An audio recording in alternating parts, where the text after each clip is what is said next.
జిల్లా నుంచి. ఇక పట్టభద్రుల ఎమ్మెల్సీ ఓటు హక్కు కాంగ్రెస్ పార్టీ పట్టభద్రుల ఎమ్మెల్సీ అభ్యర్థి అల్ఫోన్స్ నరేందర్ రెడ్డి వినియోగించుకున్నారు. కరీంనగర్లోని మంకమ్మతోట గర్ల్స్ హై స్కూల్లో తన ఓటు హక్కును వినియోగించుకున్నారు. ప్రతి పోలింగ్ బూత్ కిటకిట్లాడుతుందని అన్నారు. ప్రతి పట్టభద్రుడు కూడా తన ఓటు హక్కును వినియోగించుకోవాలని ఆయన సూచించారు. ఓటు అనేది ఓ ఆయుధమని, ప్రతి ఒక్కరూ ఓటు వేయాలని వెల్లడించారు.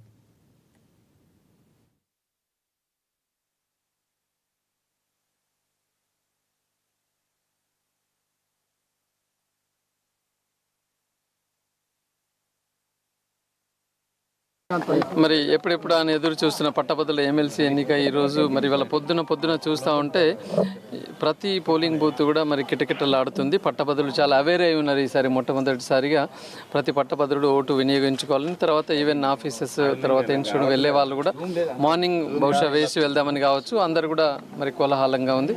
ప్రతి పట్టభద్రుడు గుర్తుపెట్టుకోవాలి, ఓటు అనే ఆయుధం, దీన్ని తప్పకుండా మనం ఉపయోగించుకోవాలి. ఎంత బిజీగా ఉన్నా, ఎంత దూరంలో ఉన్నా, ఈరోజు సాయంకాలం 4 గంటల వరకు కూడా పోలింగ్ కంటిన్యూ అవుతుంది. కాబట్టి దూర ప్రాంతాల వాళ్ళు, ఈవెన్ విలేజెస్లో ఉండేవాళ్ళు కావచ్చు, సిటీలో ఉండేవాళ్ళు కావచ్చు, అందరూ కూడా వచ్చి ఉపయోగించుకొని మరి ప్రజాస్వామ్యాన్ని కాపాడాలని చెప్పేస్తున్నాం, ధర్మాన్ని గెలిపించాలని చెప్పేసి కూడా ఈ సందర్భంగా కోరుకుంటూ, మరి ముఖ్యంగా ఒక 5-6 మంత్స్ నుంచి పట్టభద్రుల్లో అసలు ఎన్రోల్మెంట్ అవేర్నెస్ కార్యక్రమం కూడా ఈసారి చాలా బాగా జరిగింది. సుమారుగా 3,50,000 ఎన్రోల్మెంట్, అంటే గతానికంటే సుమారుగా ఒక 60% ఎన్రోల్మెంట్ పెరిగింది. అంటే ఎన్రోల్మెంట్లో కావచ్చు, లేకపోతే ఓటింగ్లో కావచ్చు, ఒక అవేర్నెస్ అయితే చాలా చక్కగా వచ్చింది. తర్వాత పట్టభద్రులు అందరూ కూడా ఎటువంటి నాయకుడిని ఎన్నుకోవాలనే ఆ అవేర్నెస్ కూడా వచ్చేసింది. కాబట్టి పట్టభద్రులందరికీ నేను శుభాకాంక్షలు, ధన్యవాదాలు తెలియజేస్తున్నాను.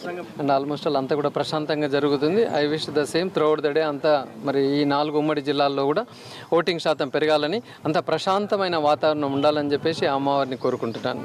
Thank you.